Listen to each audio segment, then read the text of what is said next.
예, 다음은 중량골재에 대해서 설명을 하도록 하겠습니다. 자, 이 중량골재는 방사선 차폐 효과를 높이기 위해서 사용되는 그러한 골재를 말하며 갈철광, 자철광, 중정석, 철편 등의 비중이 큰 골재를 말합니다. 이 방사선에는 알파선, 베타선, 감마선, 중성자선 등의 종류가 있으나 각각 성질에 따르며 차폐를 대상으로 하는 방사선의 종류에 따라서 콘크리트의 성질도 얼마간 달라지게 됩니다. 중량골재가 주로 원자로 등과 같은 방사선 차폐용 콘크리트에 사용되는 이유는 콘크리트의 밀도가 클수록 감마선이나 중성자선에 대한 차폐성이 좋기 때문입니다. 차폐성 콘크리트는 고밀도, 즉 비중이 큰 골재로서 실적률이 크고 그리고 크고 작은 입자가 적당히 섞여 있는 것이 좋습니다. 즉 최대 밀도가 되는 입도가 가장 이상적이며 실적률이 60% 이하인 중량골재는 가능한 피하는 것이 좋습니다. 밀도가 큰 중량골재를 사용한 콘크리트가 감마선이나 중성자에 대한 차폐성이 크기 때문에 차폐용 콘크리트에 중량골재가 일반적으로 사용이 됩니다. 중량골재 및 중량콘크리트의 비중의 한 예를 보면은 콘크리트의 들어가는 골재의 비중이 중정석은 4.2에서 4.7 어마어마하게 높죠. 보통 일반 골재의 2배 가까이 됩니다. 갈철광, 자철광 이러한 골재를 쓰게 되면 콘크리트 비중이 3.6에서 3.6 그 다음에 3.8까지 이렇게 올라가게 됩니다. 이러한 중량골재의 주성분과 특성을 나타내는 것이 다음 표인데 주로 철이 많이 들어가게 되면 비중이 7에서 8 정도 그래서 아주 경경한 그러한 성질과 그러한 또 비중이 높은 성분을 가지고 있죠. 자철광 이거는 4.5에서 5.2 그다음에 사철, 갈철광, 적철광, 중정석 상당히 전부 다 철이 들어가는 이러한 것으로서 비중이 아주 높은 4 내지 4.7 정도 이러한 중량 것이 들어가서 중량골재가 되는 것입니다.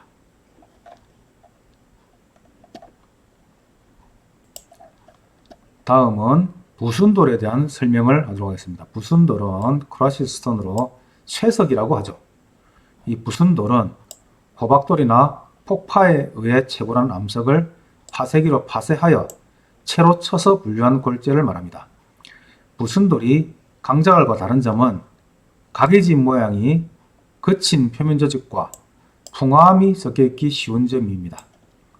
이 부순돌을 사용한 콘크리트는 동일한 워커빌리티의 보통 콘크리트보다 단위 수량이 일반적으로 약 10% 정도 많이 요구됩니다. 물을 더 많이 넣어야지 일반 강자갈로 만들어진 콘크리트보다 워커빌리티가 같아집니다. 워커빌리티가 더 동일하게 내기 위해서는 물을 많이 넣어야 된다 하는 이런 얘기가 되겠죠. 그러나 부착성이 좋기 때문에 강자갈을 사용한 콘크리트와 거의 동등 이상의 강도를 발현하지만 수밀성, 내구성 등은 강도와는 달리 약간 저하합니다. 이를 개선하기 위해서 AEG라든지 감수제 등을 사용함이 바람직합니다. 이러한 부순돌은 이렇게 석산에서 채취한 이런 돌을 투입구에 넣어 가지고 이렇게 깨서 이렇게 작은 이러한 골재로 만들게 되는 것입니다. 이 그림을 보면은 아주 큰 호박돌을 여기 넣고 세석기로 1차 이렇게 부수면은 나오는 게 자갈이 나오게 되고요. 그리고 다시 여기서 더 미세하게 봐수면은 이렇게 모래가 나오게 됩니다. 이 광경을 보고 계십니다. 자, 이러한 부순 돌의 보면은 이 성질이 요구되는 성질을 보면은 청정, 견경, 내구성이 있고 먼지, 진흙, 불순물, 유기불순물 등의 유해량을 포함하지 않아야 합니다. 또 표 2.6의 규정에 적합한 것이어야 하는데 비중은 2.5 이상, 흡수량은 3% 이하, 안정성은 10% 이하, 만목 함량은 40% 이하를 규정을 두고 있습니다. 또 부순돌의 입도는 대소립이 적당히 혼합된 것이어야 한다고 되어 있고 부순돌의 시슴 실험에서 유실되는 함유량은 0.1% 이하여야 한다. 또 부순돌은 너무 얇고 긴 석편의 유해량이 포함돼서는 안 된다. 이렇게 이야기하고 있습니다. 다음은 90페이지 해사를 보겠습니다. 이 해사는 해안가에서 채취한 염화물을 함유한 바닷모래를 말합니다. 그래서 이 해사는 염화물이 포함되어 있기 때문에 이 해사를 철근 콘크리트나 프리스트레스 콘크리트 구조물에 상할 경우 염화물을 충분히 제거하지 않으면 해사 중의 염화물이 화학작용으로 콘크리트 속의 강제를 부식시켜 구조물의 내하력을 저하시킬 수가 있습니다. 그래서 국토해양부의 콘크리트 표준 지방서에서는 염화물의 허용 함유량을 0.2% 이하로 규정하고 있습니다. 이거 우리 앞에서 외우자고 했죠. 해사를 콘크리트용 골재로 사용할 경우에는 염분량을 물로 씻어 제거해야 하며 시공 시 콘크리트 덮개를 보통 골재를 사용하는 경우보다 크게 해주어야 하고 방청제 등을 사용하는 것이 바람직합니다. 그리고 전식 등의 염려가 있는 전식은 전기로 인한 부식입니다. 이러한 콘크리트 구조물에 사용할 때는 해사에 포함되는 염화물의 허용 한도는 규정값 이하로 꼭 해야 됩니다. 해사 사용에 대한 또 문제점은 조개껍질 등이 섞여 있을 경우 강도면에서 유해하며 오토클레이브 양생 시에도 부적당합니다. 그리고 화재를 당했을 때 조개껍질의 혼입은 해롭다고 합니다. 이 조개껍질의 혼입에 대해서는 크로멜과 같은 장치로 큰 조개껍질은 제거하고 사용함이 바람직합니다. 자, 이러한 해사의 염화물의 함유량을 측정하기 위한 이런 장비가 있습니다. 요거는 이렇게 콘크리트에다가 여기 보면은 센서를 이렇게 꼽아서 연결을 해서 측정을 하면은 여기에 또 그 그래픽 화면으로 이렇게 이 염화물의 함유량이 나오고 프린터에서도 이렇게 출력이 되는 이러한 장비가 있습니다. 이 장비를 통해서 염화물의 함유량을 측정을 하고 이 염화물의 함유량은 0.02% 이하로 될 수 있도록 해야 합니다. 다음은 고로슬래그 골재를 보도록 하겠습니다. 고로슬래그는 우리가 앞에서 또 여러 번 배웠죠. 철을 생산하는 과정에서 용광로에서 생기는 광재를 냉각시킨 것으로서 냉각시키는 방법에 따라서 성질이 달라집니다. 물을 가하여 급냉시킨 것을 수세 슬래그, 냉풍으로 급냉시킨 것을 풍세 슬래그, 공기 중에서 서서히 냉각시킨 것을 공냉 슬래그라고 합니다. 그래서 이 슬래그의 종류 세 가지 이것도 알아두면 좋겠습니다. 이 수세 슬래그는 강도에 따라 연질과 경질 수세 슬래그로 구분이 되며 연질 수세 슬래그는 시멘트, 규산질, 비료 등에 사용이 되며 경질 수제 슬래그는 콘크리트용 장골재로 이용이 됩니다. 또 이 공냉 슬래그는 크러셔로 파쇄를 해서 콘크리트용 굵은 골재로 이용이 됩니다. 한편 이 고로 슬래그는 냉각 속도의 차이 등에 따라 골재로서 부족한 것도 있으며 냉각 속도가 빠르면 다공질의 가벼운 것과 유리질의 것이 되며 가벼운 슬래그는 일반적으로 강도는 약하므로 좋지 않습니다. 콘크리트용 고로 슬래그 장골재는 KSF2559에 굵은 골재는 KSF2544에 제정되어 있습니다. 또 알루미나 시멘트와 고로 슬래그 굵은 골재를 병용하면 극결성을 나타내므로 특수한 경우 외에는 사용을 피하는 것이 좋습니다.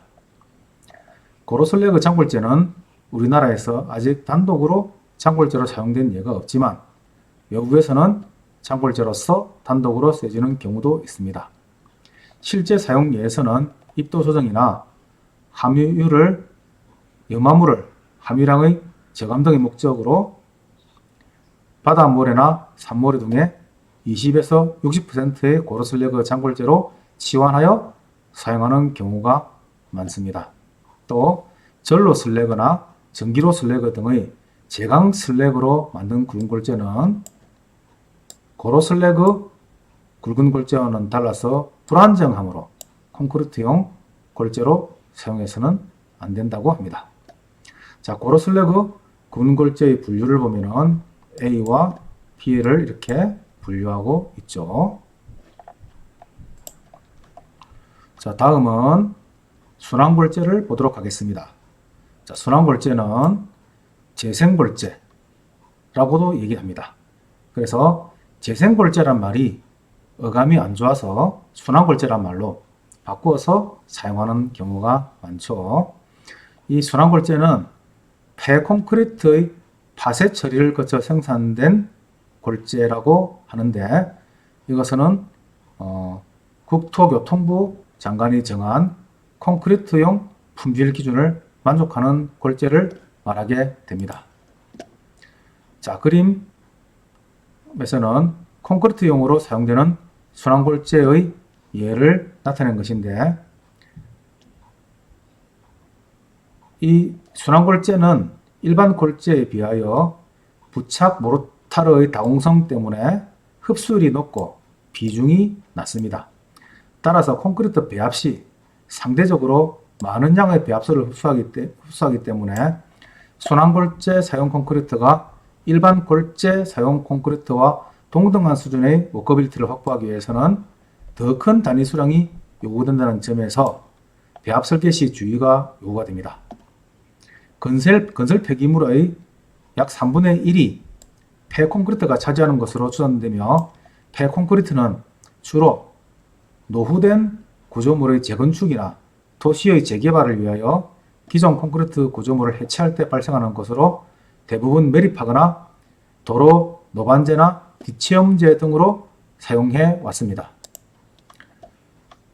이 콘크리트는 재활용의 가능성이 높은 것으로서 이의 용도 위에 콘크리트용 순환골재로 이용하는 것은 환경 문제를 해결할 뿐 아니라 부족한 골재를 해결할 수 있는 좋은 방안이 될 수가 있습니다.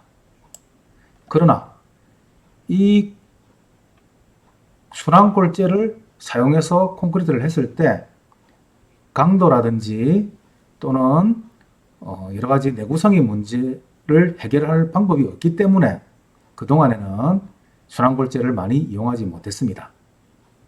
그러나 이러한 순환골재를 콘크리트용 골재로서 이용하는 방안이 처음으로 콘크리트 덩어리를 파쇄하여 단순히 체가름하여 사용하는 것이 검토되었으나 최근에는 이것을 전량 사용한 콘크리트의 품질이 저하가 돼서 순환골재와 일반골재를 어떤 비율로 섞어서 사용하는 방안이 검토가 되고 있습니다. 또한 순환 구름굴재에 붙어 있는 모르타르를 최소한으로 제거한 소위 고도 처리한 골재를 이용하는 방안이 연구되어 왔으며 일정 품질 이상의 골재는 순환골재라고 하여 일반 골재와 동일하게 취급하고도 있습니다. 우리나라의 건설 폐기물은 연도별로 발생량이 점차 많아지고 있어서 이러한 건설 폐기물의 재활용을 적극 독려하기 위해서 이 건설 폐기물의 재활용 촉진에 따른 순환골재 의무 사용량을 2008년에 고시를 하게 되었던 것입니다. 따라서 이러한 순환골재의 의무 사용 용도와 사용량을 이렇게 도로법 2조 또는 제10조 규정에 따른 도로 중의 다음 각목에 해당되는 공사, 4km 이상의 신설공사, 4km 이상인 연속된 구간의 1차로 이상의 확장공사 등의 도로 보조기층용으로 사용을 해라. 의무 사용량은 골재 소유량의 15% 이상.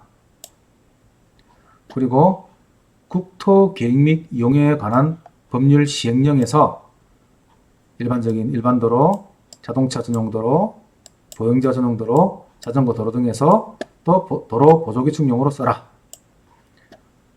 산지 및 개발에 대한 법률, 그리고 하수도법, 가축 분뇨의 관리 및 이용에 관한 법률, 또 수질 및 생태계 보전에 관한 법률, 이런 데서 각각 이렇게 도로 보조기층용이라든지 기초 다짐용 또는 채움용 이런 것으로서 사용하도록 규정을 정하고 있습니다.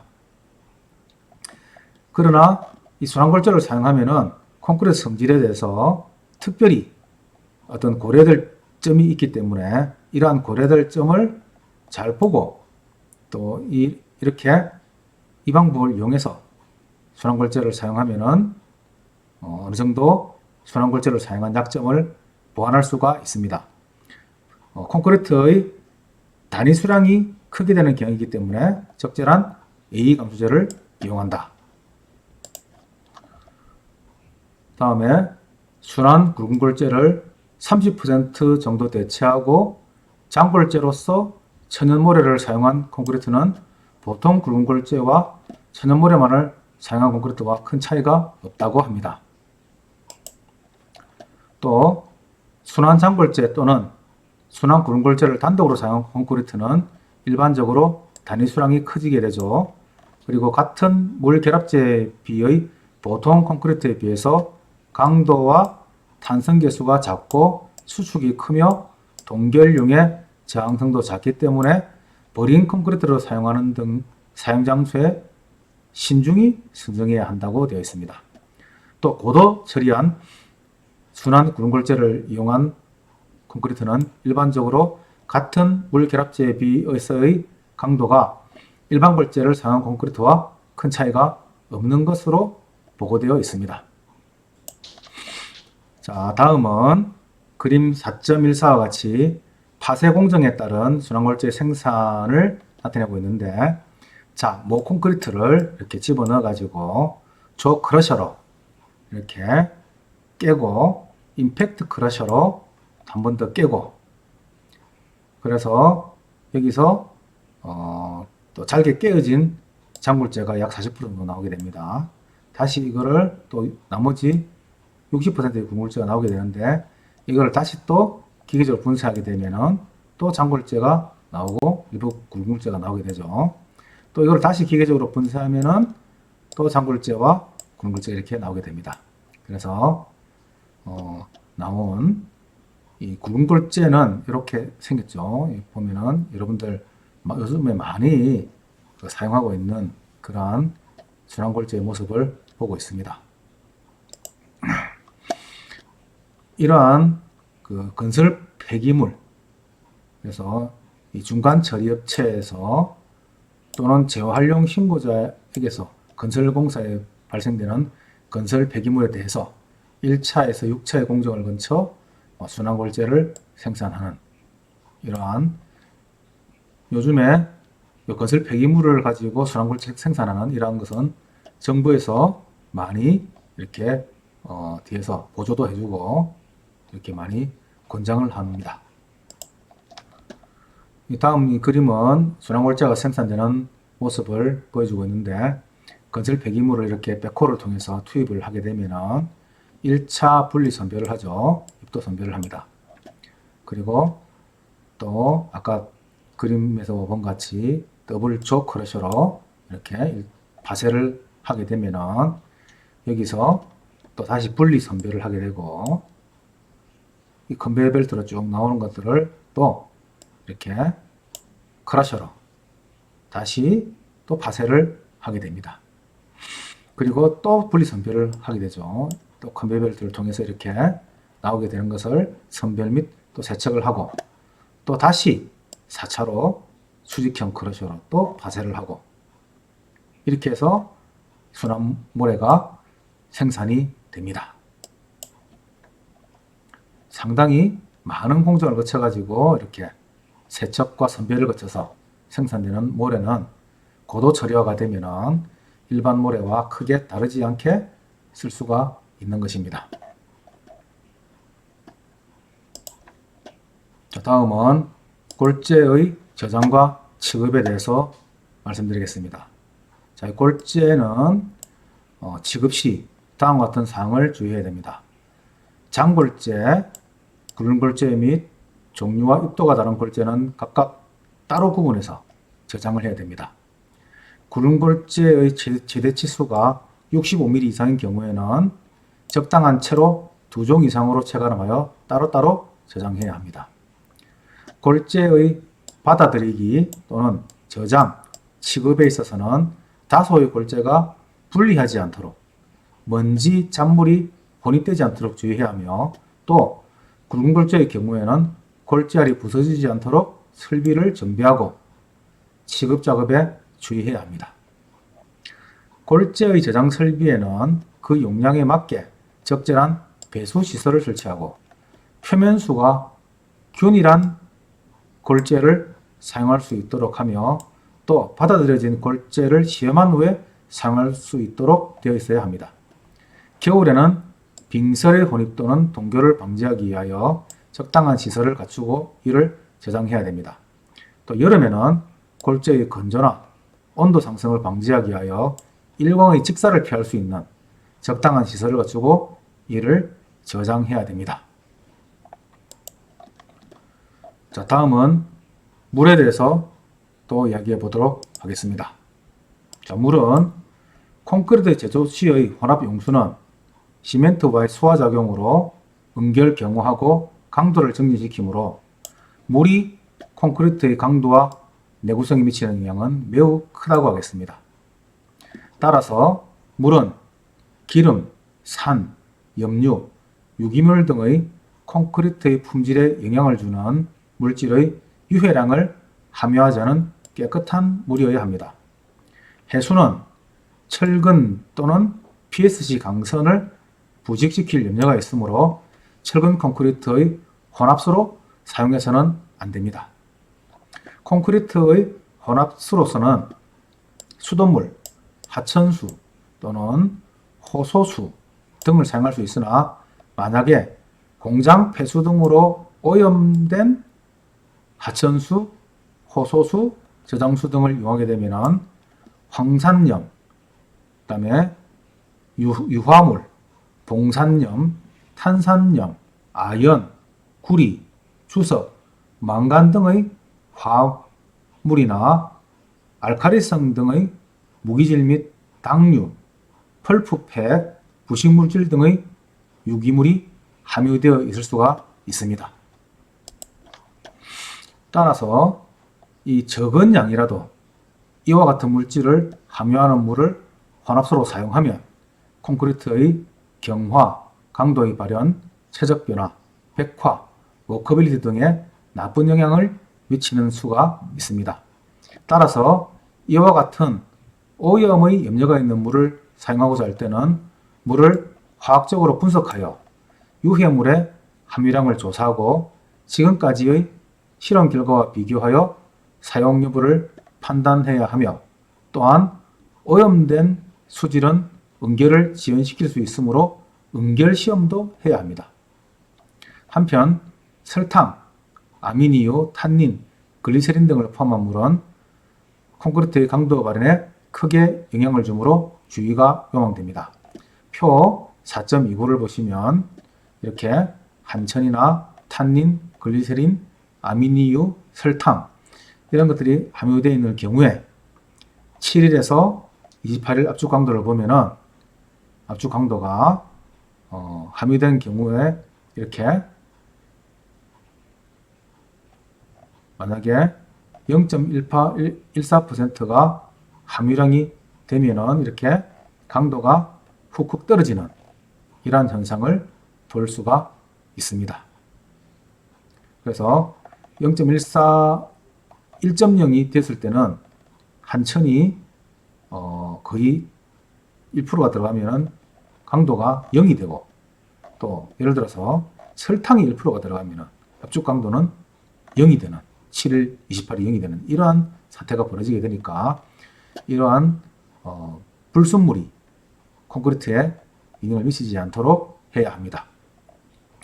그러나 지금 대부분은 아무래도 모든 콘크리트를 전부 다 레미콘 회사로부터 사서 쓰고 있기 때문에 레미콘이 현장에 반입이 되게 되면은 현장에 반입된 이 레미콘을 시험을 해서 이러한 불순물이 포함이 되어 있는지 없는지를 확인하는 품질 시험 절차를 거치게 됩니다. 그래서 이러한 품질 시험에 대한 여러 가지로 많은 지식이 요구된다고 하겠습니다. 여기까지 해서 골재가 전부 끝이 났고 이 골재까지 해서 이번 시간까지 수업을 마무리하도록 하겠습니다. 자, 수고 많으셨습니다.